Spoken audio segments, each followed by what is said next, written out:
제21대 국회의원 선거가 한 달도 채 남지 않았습니다. 더불어민주당도 후보 발표를 끝냈고요. 다음 주 후보 등록을 마치고 나면 본격적인 총선 레이스에 돌입하게 되는데요. 그렇지만 이번 선거는 코로나19 사태로 인해서 유례없는 깜깜이 선거가 될 거라는 우려가 많습니다. 오늘 이슈 인사이드에서는 전북 지역 21대 총선 판세를 분석하는 시간 갖겠습니다.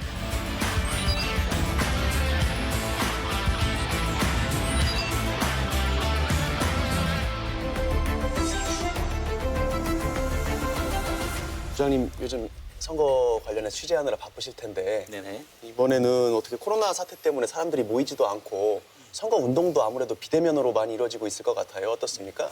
예전 같았으면 뭐 대부분 손만 잡으면 되는데 요즘 머리를 써야 되는 시대로 좀 바뀌어서 사실 이번에 그렇다 보니까 대부분 SNS를 통해서 대부분 홍보하는 방식으로 좀 바꾸고 있는데 네.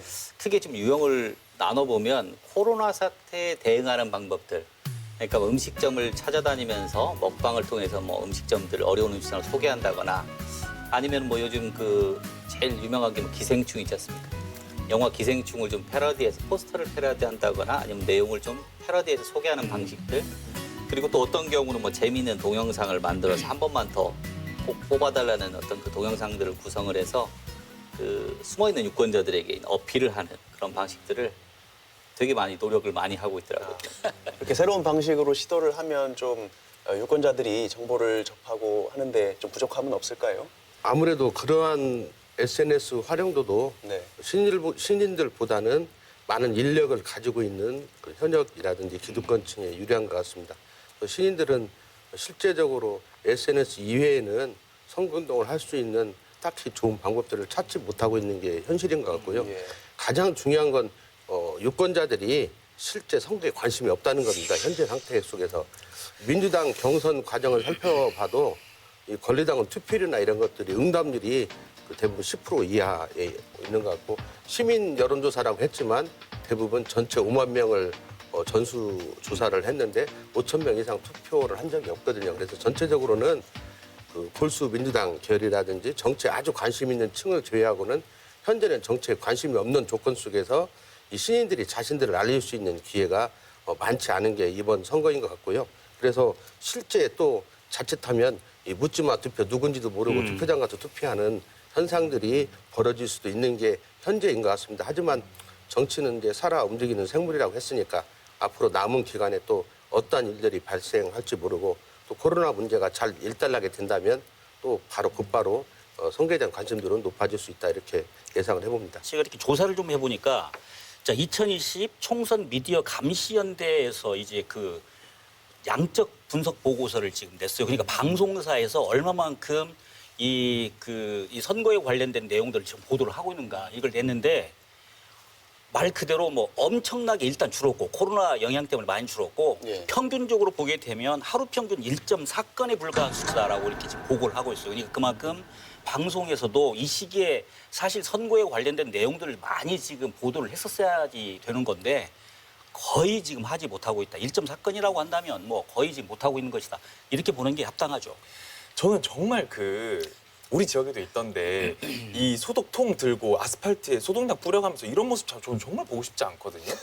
저는 이 전형적인 쇼라고 저는 생각해요, 진짜. 그건 효과도 없고 예. 선관위에서 자칫하면 선거법 위반이 될 수 있다고 경고를 했죠. 아, 그랬어요. 예, 예. 지금 수도권도 최근에 갑자기 확진자가 늘어나고 있는 상황이 있기 때문에 이러한 어떤 민심의 저변이 코로나 사태를 잘 해결하면 아무래도 집권 여당과 문재인 정부에 대해서 치적이 되는 거고 이것이 장기화되고 잘못된 방향으로 번져서 지금 통제불능의 어떤 상황들이 지역 감염이 확산돼서 통제불능의 상황이 빠진다면 또 반대급부 내용들이 있기 때문에 그런 변수들은 항상 내재되어 있는 조건 속에서 이루어지고 있는데 현재까지 전반적으로 보면 정부가 나름대로 신천지 문제야 속수무책인 어떤 상황이었지만 나름대로 잘하고 있지만 그럼에도 불구하고 아직도 쉽게 말하면 마스크라는 그 하나를 우리가 지금 배급제로 받고 예. 있는 어떤 상황 이런 것들은 빨리 극복해 줘야만 진짜 어떤 좋지 않나 이런 생각이 들겠습니다. 더불어민주당 이제 후보가 발표됐고 대진표가 짜여졌으니까 이번 민주당 공천 결과에 대해서도 조금 총평을 한 번씩 들어봐야 될 것 같습니다. 공천이 끝나고 그 전라북도가 10개 선거구니까 10개 선거구 후보님들이 함께 모여서 처음에 이제 기자회견을 했는데 처음에 딱 보고 든 느낌이 전에 다 어디서 봤던 분들, 그러니까 현역 의원을 지내셨던 분들, 국회의원을 지내셨던 분들이 과 현역까지 합해 6분이 계시더라고요. 맞아요. 나머지 4분도 물론 뭐 거의 중진급 그런 분들이 대부분이셨는데 예. 이 뭐냐면 가장 특징적인 것들이 뭐냐면 이거는 정치 신인이나 여성 뭐 청년이 들어오지 못했다는 거는 분명히 중앙당의 방향하고는 다른 부분들이거든요. 중앙당에서 분명히 정치 개혁하겠다. 그다음에 여성 신인, 그다음에 청년 부분 분명히 반영을 하겠다는 부분들이 있고 뭐 비례로 영입도 많이 하시고 계시잖아요. 인재 영입도 하고 그러는데 실제 우리 전북 지역 선거만 놓고 보면 상당히 그런 부분의 변화가 잘 보이지 않는다는 거. 전체적으로 보면 우리 민주당 선거가 8년 전으로 돌아간 것 같거든요. 제가 볼 때는요. 그래서 8년 전 정도로 돌아간 어떤 인물군들이다. 그래서 여성 30%라든지 청년 공천이나 그다음에 어떤 서민들을 대변하는 사람들 이런 것들을 하지 못했다. 그래서 영입 인사도 하다가 많은 문제점들이 다 검증이 제대로 안 돼서 문제점이 나타나니까 흐지부지 됐고 예. 그 과정에서도 지금 물론 알박기는 하고 있지만 그게 제대로 이루어지지 못하는 전체적인 흐름은 그런 것 같습니다. 계속해서 이제 신인이 부족하다는 것을 아쉬운 점으로 꼽고 계신데 또 반대되는 관점에서는 우리 지역 정치의 발전을 위해서는 좀 중진이 필요하다 그런 입장도 많이 있었지 않습니까? 그 부분에 그러니까 대해서는 이제 뭐 흔히 이야기하면 지금 기득권의 강세 그리고 올드보이들의 지금 귀환이라고 지금 이야기할 수 있는 거 아니겠어요?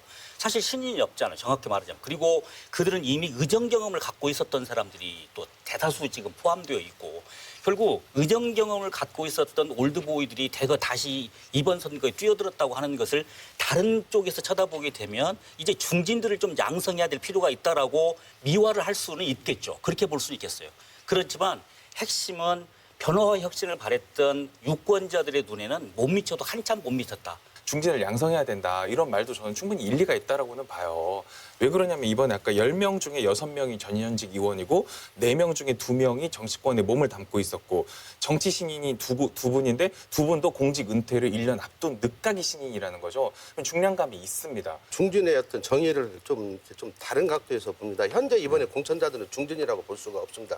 왜냐하면 중진은 단순히 선수가 많다는 걸 의미하는 게 아니라 우리가 중진이라면 국회에서 의정활동에 있어서 파워가 있고 행정부에 대해서 어느 정도 견제 능력을 갖고 있으면서 당내의 역학관계 속에서 자기 목소리를 낼 수 있는 사람을 말하는데 여기 면면을 보면 그냥 뒤에 졸졸 따라다니는 사람들이지 실제적으로 중진은 물론 정세균 의원은 중진이라고 하죠. 뭐 지금 이제 국무총리로 나가신 거고 여기서 말하는 올드보이는 나이가 많은 사람들을 말하는 것도 아니고 그러죠. 예. 지난번에도 국민의당 바람도 있었지만 그걸 뚫지 못하고 탈락했던 사람들이 대거 복귀한 맞아요. 그 도돌이표로 복귀한 걸 말하는 거기 때문에 이 사람들을 저는 중진으로 중진으로 볼수 표현되는 없는 거죠. 않고 있고요. 그래서 알겠습니다. 그런 거 좀 갈래를 네. 타야 할 것 같습니다. 혹시 특별히 관심을 갖고 보는 지역구가 있으신가요? 전라북도 선거에서 역시 뭐 전국구적으로 가장 관심을 쏟고 있는 것, 관심을 가질 수 있는 부분들은 뭐 전주 병인 것 같습니다. 누구나 다 알다시피 5선에 도전하는 정동영 현 의원하고 그다음에 4년 전에 떨어졌었죠. 김성주 전 그 국민연금공단 이사장. 이 분은 여기가 사실 전라북도에서는 가장 관심이 집중되는 지역구고 예. 사실 이번 같은 경우도 뭐 지금 보시겠지만 네거티브 부분들이 상당히 좀 심하게 시작이 됐거든요. 그래서 사실 어느 나머지 30일 동안 그 선거구에 관련된 부분들은 상당히 많은 부분들이 그 재밌게 돌아가는 선거구가 아닐까 이런 관심을 좀 가져보고 있습니다. 네, 저는 민생당과 관련해서 세 군데입니다. 뭐 첫 번째로 들어가면 당연히 뭐 전주 병은 뭐 누구도 뭐 부인할 수 없는 관전 포인트 하나고 저는 정읍구청 윤준병 행정가하고 예. 유성엽 현 의원과의 어떤 매칭이 어떻게 결과가 지어질 것인가 하고 또 전주 갑에서 지난번 4년에 패배했던 김인덕이 이제 다시 공천을 받았는데 물론 그때도 공천받고 출마했었죠. 김광수 의원과의 좀 관심의 어떤 초점 지역이고 그래서 이 세 군데가 관심의 초점 지역. 뭐 하나가 또 빠졌네. 그러면 이제 저는 또 한병도 조배숙 또 여기를 네. 또 한번 봐야지 될 것 같은데. 뭐 아시다시피 뭐 한병도 조배숙은 리턴 매치잖아요. 아까 말씀해 주신 예. 상당수의 지역구들이 다 리턴 그렇죠. 매치였습니다. 특히 이제 그럴 텐데 그 전에 20대에서는 지금 뭐 대략 한 9.3% 정도, 9.27% 정도 패배로 지금 조배숙 의원한테 지금 이제 고배를 지금 이제 마셨던 것이고, 그러니까 4년간 이제 절치부심을 했을 것이고, 그런데 그 사이에 호재가 생겼던 것이죠. 청와대에 들어가서 이제 또 정무수석을 또 할 수 있어서 나름대로 이제 정치적 입지를 또 이제 가지고 고향에 돌아와서 나 다시 한번 봐달라고 분명히 지금 이야기를 지금 하면서 시작이 될 거예요. 제가 볼 때 한 사람은 이제 5선 가야 되는 거 아니겠습니까? 굉장히 중진 중에 중진이죠. 이렇게 따지면 여성이긴 하지만.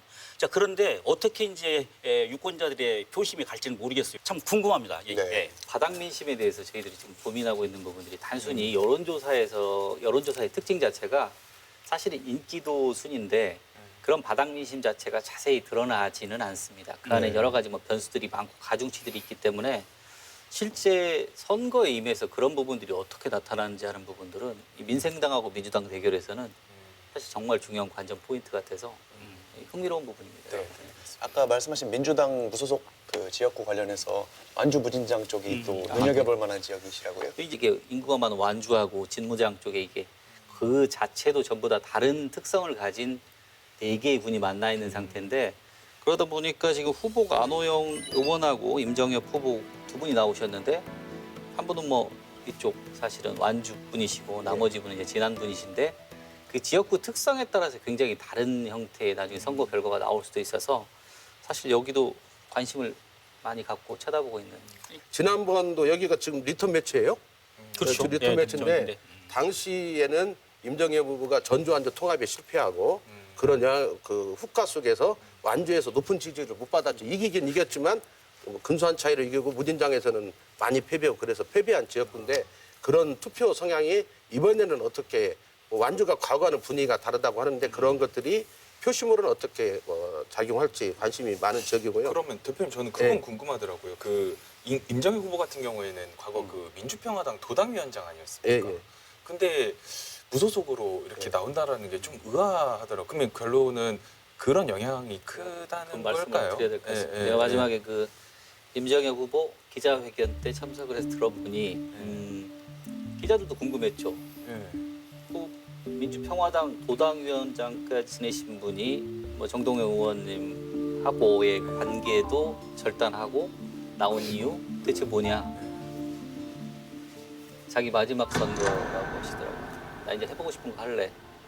지역구민들의 뜻에 따라라는 말을 항상 붙입니다. 그 이유가 뭐냐면 지역구민들이라고 얘기하지만 그 지지자고 그분들은 지방의원 입지자들입니다. 다음 지금 현재 내지는 다음에 지방의원을 하실 군의원. 분들인데 예. 이분들한테 중요한 거는 내가 다음에 공천을 받느냐에 대한 문제입니다. 근데 내가 공천을 받으려면 실질적으로 여기에 봐서는 민주당에 속해야 되는데 너 민주당 속할 수 있는 거니를 반문하는 내용이죠. 그러면 네가 민생당으로 있으면 어렵지만 무소속으로 나오면 들어갈 기회가 생기니 그쪽으로 한번 나가봐라고 요구들이 많기 때문에 수용하지 않을 수 없는 부분들이 많다는 그런 생각이 들더라고요. 저는 좀 농담 삼아서 이야기하면 정동영 의원도 탈당하고 싶을 거예요. 실제 정치적 셈법으로 본다면 현재 민생당보다는 무소속으로 출마하는 게 저는 몇 퍼센트라도 표를 더 얻을 걸로 예상해 봅니다. 이번에는 좀 무게감 있는 무소속 의원들이 많이 나왔는데 그분들이 탈당을 많이 한 이유가 향후의 민주당으로의 편입 가능성을 예, 염두에 이번에 두고 있기 실- 때문이다라고. 근데 실제 보면 그 후보들이 다 기자회견 때 김관효 의원도 임정엽 후보도 김종회 의원도 똑같은 얘기를 했습니다. 민주당에 입당 나중에 되고 나면 하시겠습니까? 근데 그 부분에 대해서 물론 받아주면 하겠죠. 근데 어떤 방식의 표현을 쓰냐면 절대 아니라는 얘기를 안 씁니다. 다 가능성을 열어둡니다. 그거는 그걸 통해서 기본적으로 그 지역 유권자들한테 나는 민주당에 갈 수 있기 때문에 나는 결국 나도 그래도 민주당이다라는 얘기를 무소속은 얘기를 하고 있는 거거든요. 네, 그렇군요. 결국에 이제 뭐 최영재 후보 같은 경우는 사실 어쩔 수 없는 선택에 따라서 무소속으로 나온 케이스가 있지만 나머지 분들의 는 결국에는 사실 4년 전에도 마찬가지지만 그 당시에 국민의당이 좋아서 뽑은 게 아니거든요. 민주당이 싫어서 뽑았던 거지. 근데 결국에는 민주당이라는 건 전북에서는 헤어날 수 없는 부분입니다. 알겠습니다. 군산이 이제 민주당의 신영대 후보, 예. 그다음에 이제 무소속의 김관영 후보 있는데 김관영 후보는 아무래도 전국적인 인물이죠. 이제 뭐 김현장 출신의 젊은 변호사가 이제 정치에 들어와가지고 승승장구를 했었는데 현재는 지금 무소속으로 있고 신영대도 전북대 총학생장 출신으로 나름대로 전해철원 보좌관 오래 했고 또 한병도원 보좌관도 했고 청와대도 갔다 왔고 젊은 친구이지만 나름대로 노무현 정부 때부터 정치 이력을 쌓은 친구인 것 같습니다. 그래서 학교는 또 같은 학교 군산제일고 출신인데 예. 나름대로 여기도 기초가 주목되고 있는 것 같습니다. 근데 올드보이 이강래 후보하고 뭐 이런 표현 쓰면 안 좋아하겠지만 뭐 이영호 어떤 국회의원하고 또 붙게 된 곳인데 이 지역도 좀 소지역주의가 강한 곳이지 않습니까? 그래서 어떤 특정 정당한테 몰표를 주는 데도 아니고 그래서 이런 내용들이 쉽게 말하면 민주당을 등에 업은 이강래하고 개인적 인기가 높은 이영호의 어떤 대결이기 때문에 과연 쉽게 말하면 묻지마표가 뭐 결집하면 이강래 의원이 유리한 거고 묻지마표가 분열되면 이영호 후보가 유리한 거기 때문에 앞으로 남은 기간 동안에 어떻게 접근을 해나가는가가 대단히 중요할 것 같습니다. 알겠습니다. 정의당 같은 경우는 이제 비례대표 후보도 내고 지역구에도 후보를 낸 것 같습니다. 아까 대표님이 좀 하실 말씀 있으시다고?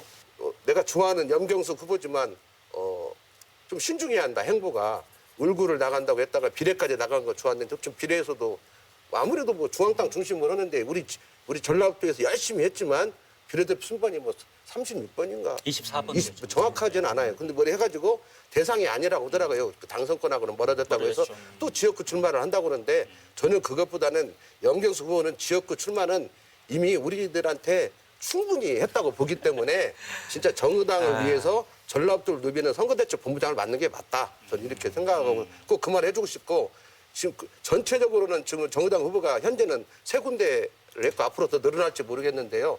실제 지역에서 유의미한 표에 대한 관심은 저는 권태용 후보가 선거비는 보존 받을지 뭐 이런 15%를 넘겨가지고 저는 그게 어떤 관심의 초점이지 않나 유감스럽게도 그렇게 생각합니다. 일단은 당선 가능성은 좀 낮다라고 점치고 계신 거네요. 혹시 미래통합당이나 국가혁명배당금당 후보도 많이 냈는데 좀 첨언하실 게 있으면 해주십시오. 뭐 국가연금배당금당 잠시만 얘기 드리면요. 네. 17분이 나오셨어요.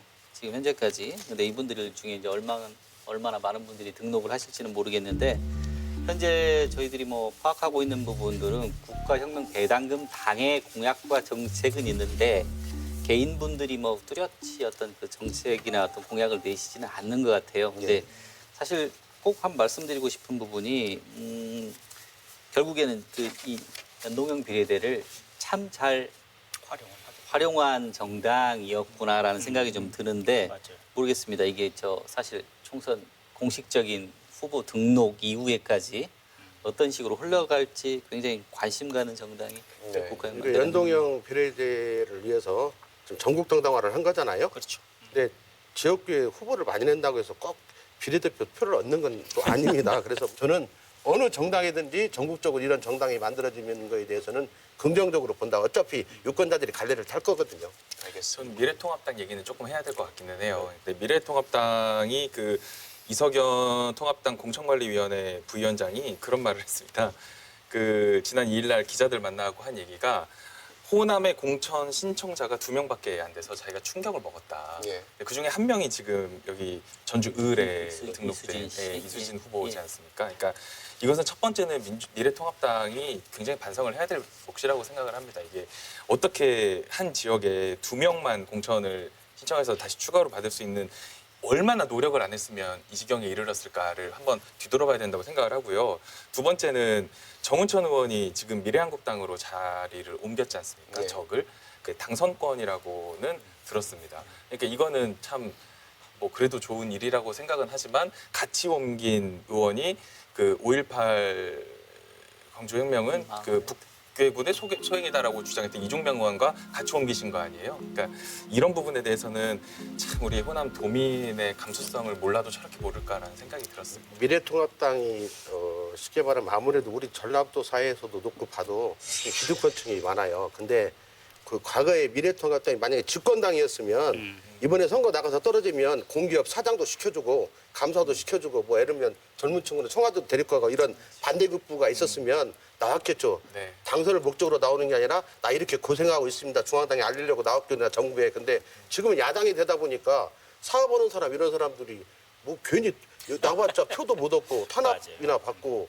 지역사회 속에서 또 더 고립되고 그런다고 해서 중앙당 이번 반대급부를 주는 것도 하나도 없는 걸 너무 잘 알기 때문에 네. 나올 수가 없는 구조라고 그런 것 봅니다. 같습니다. 알겠습니다. 우리 전북 지역에서의 비례대표 표심도 좀 어떤 쪽으로 향할지도 이야기 나눠보면 좋을 것 같은데요. 어떻게 보세요? 이번에 또 제도가 개편되면서 사실 많은 유권자들이 굉장히 혼란스러워하고 있는데 어떻게 될까요? 지금 뭐 비례대표제 같은 경우는 사실은 준연동형 비례대표제가 들어왔는데 굉장히 어렵습니다. 이게 전체적으로 기본적으로 300석 중에 47석을 지금 기본적으로 비례대표로 가고 있는데 이 중에 또 준연동형 비례대표에 속하는 건 30석입니다. 17석은 기본 지지율에 따라서 배분을 하게 되는 거고 30석만 자기 지지율보다 지역구수를 못 얻은 정당, 분소 정당이 가져갈 수 있는 표들이죠. 그래서 뭐 위성 정당도 나오고 그랬는데 사실 전라북도 같은 경우는 사실 예전부터 뭐 총선이건 지방선거를 막론하고 민주당의 지지율 거의 70%대, 60에서 70%를 언제나 유지를 해왔습니다. 그렇기 때문에 사실 이번에도 제가 보기에 거기서 큰 틀에서 벗어나지는 않을 거고요. 물론 전국적으로 보면 이제 문제가 많이 있을 수 있습니다. 뭐 코로나 사태 있었고, 그다음에 뭐 부산 경남이나 아니면 대구 지역에서 사실 민주당 이반 현상 분명히 있기 때문에 전국적으로 사실 민주당이 압승한다거나 이런 부분들은 좀 쉽지 않을 것 같고 비례로 따져보면 사실 민주당이 그렇게 많은 득표를 하리라는 것 자체는 사실 이렇게 기대하지는 않고 있고요. 대신 이제 그런 부분들이 이제 위성 정당을 만들어서 하는 부분들이 어떤 식으로 흘러갈지는 아직 이제 만들어 보고 그 상황에 따라서 조금 더 이제 정리가 돼야 될 것 같습니다. 20대 총선 결과를 좀 살펴볼 필요는 있다고 생각을 해요. 그러니까 그 당시에 새누리당이 비례표가 우리 전북 지역에서 9만 2천, 더불어민주당이 36만 6천, 국민의당이 39만 8천, 정의당이 1만 3천 표를 도민이 지지를 해줬습니다. 그러면 결국 민주당과 국민의당을 봤을 때 그 민주당이 전라북도 10개 선거구에서 2곳만 당선되고 참패를 했는데도 비례 투표는 거의 국민의당과 비슷하게 미뤄졌다라는 거죠. 그러면은 이것은 역으로 말하면 우리 도민들이 어떤 지역구와 비례 정당에 대한 투표는 전략적으로 이렇게 약간 분배해서 해왔다. 심지어 그 지방선거 같은 경우에는 오죽했으면 정의당을 제2당으로 만들어주지 않았습니까? 제가 꼭 그 이야기는 네. 했는데 지금까지는 이번에 그랬죠. 어떻게 할지는 참 궁금하더라고요. 지금까지는 우리 이제 저는 NGO에 있으니까 뭐 예를 들면 유권자들이 될성 싶은 데다가 표를 사표 방지 심리가 있기 때문에 뭐 될 때 하면 민주당이 됐든 지난번에 이제 국민의당이 됐든 뭐 그런 쪽으로 하고 비례는 고생하는 뭐 정의당 옛날에 민노당 이렇게 갔는데 이제 이 구도는 좀 이제 좀 깨지겠죠. 그런데 어쨌든 부분적이지만 연동형 비례대표를 하는 한은 정의당이 전국적으로 상당수 의석을 가져갈 수밖에 없고 또 3% 넘는 정당들이 나온다면 그는 소수 정당들한테 의석이 안배될 수 있는 게 연동형 비례대표이기 때문에 그건 절대적으로 소수 정당, 진보 정당한테 유리하죠. 이번 그럼- 20 선거에서도 아까 위성 정당 이야기가 나왔으니까 이야기하는데 어떤 특정한 집단을 그 쉽게 말하면 절도와 사기죄로 계속 공격을 했습니다. 문제가 있다. 의석을 훔쳐간다고 절도라고 했고 국민 유권자를 기망한다고 해서 사기라고 해서 공격을 했는데 어느 날 갑자기 자기도 그 절도범이 사기범이 되겠다고 주장을 하는 있을 수 없는 일이다 저는 이렇게 봐요. 결국 이번 선거의 핵심은 수도권이거든요. 지역 의석수 적어요. 우리 호남 의석 뭐 다 합쳐봤자 28석인데 그 누가 되고 유권자를 믿고 전공으로 가야지 공정하고 정당한 길을 가야지 꼼수를 같이 따라가다 보면 한 방에 훅 가는 수가 있어요. 근데 저는 좀 이해가 안 되는 게 나도 규칙을 지키고 상대방도 규칙을 지켰을 때 그게 성립이 되는 거지. 미래통합당은 규칙을 안 지키는데. 아니 그러니까 범죄합니까? 같이 범죄를 저질러 같은 거지가 되는 거예요. 아니 그래도 그래도 일단은 우리가 1등 저기 상대방이 칼을 들고 왔으면 우리도 뭔가 몽둥이라도 잡아야지. 그냥 칼로 이렇게 해도 가만히 있는 건 좀 아니지 않나요? 정부적으로 보면 저는 이제 문재인 정부는 남은 임기 동안 어떻게든 성공해야 하고 그래야 쉽게 말해 우리 한국 사회가 또 한 단계 되어갈 수 있다는 관점에서 보면 선거를 수도권에서 이길 생각을 해야지 아무리 위성정당 만들어도요. 그 여기서 뭐 한 10석을 얻었다고 쳐요. 수도권에서 20석 뺏겨버리면 아무 의미가 없습니다. 그래서 그러니까 예를 들어서 저는 이런 거죠. 그러니까 지역구는 민주당에게 투표를 해주고 비례는 민생당이나 정의당에게 지지를 해주십시오라고 할 수도 있지만 민생당도 싫고 정의당도 싫은 도민이 있을 거잖아요. 그러면은 뭔가 내가 마음 놓고 사표가 안 될 정당이 있으면 좋겠는데 저는 개인적으로 비례연합 정당이 있으면 좋겠거든요. 전 비례연합 정당은 위성 정당이 아니라고 생각을 하니까. 그러니까 그거와 관련돼서는 정의당과 사전에 연정 얘기를 할 수도 있고 나중에 또 다양한 방식을 얘기할 수도 있는데 정의당은 무조건 논의에 참여하지 않겠다라고 하니까 저는 약간 답답한 게 있더라고요. 현장 예. 기자로서 보면 이제 그런 생각들이 딱 듭니다. 분명히 정치 철학 중요하고 맞는데요. 나는 사실, 철학만 이야기하는 게 네. 아니라 네네. 현실에 있어서 그 한 10석의 눈이 멀어가지고 민주당이 그런 비례정당을 그 만들면 비례통합당처럼 그런 변칙과 꼼수를 써서 페이퍼 정당을 만들면 위성정당 아니라고 하니까 저는 페이퍼 정당이라고 할게요.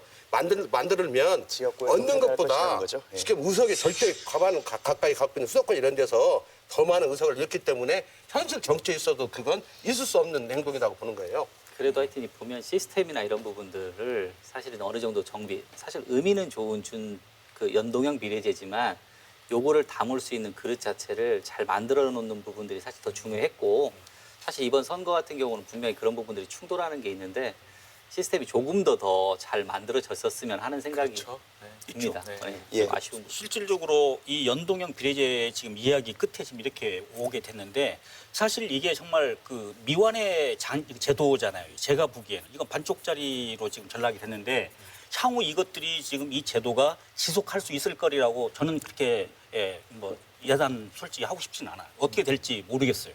결국 하나 저도 마지막으로만 놓고 보면 저는 우리 김영기 대표 의견에 좀 동감을 하는 게 아닌 것이라고 주장을 했다고 한다면 현재 이 정치권에서 삽브레슬부터 시작해가지고 주도해 나갔던 민주당이 거기에 대해서도 원칙을 가지고 좀 나갔으면 좋겠다. 아닌 것은 아닌 거고 그렇게 해서 좀 어필했으면 좋겠다고 하는 게 제 생각입니다.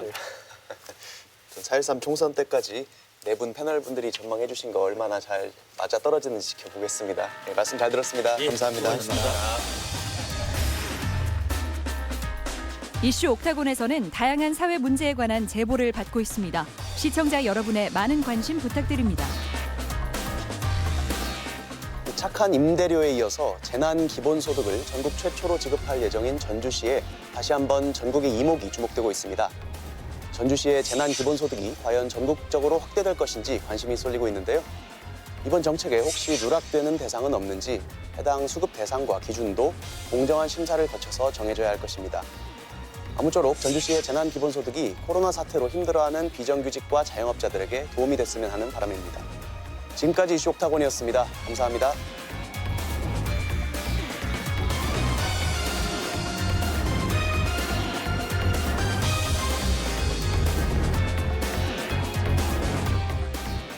지난 3월 5일 10미닛 리포트에서 방송된 자료 화면은 해당 사건과는 관련 없음을 알려드립니다.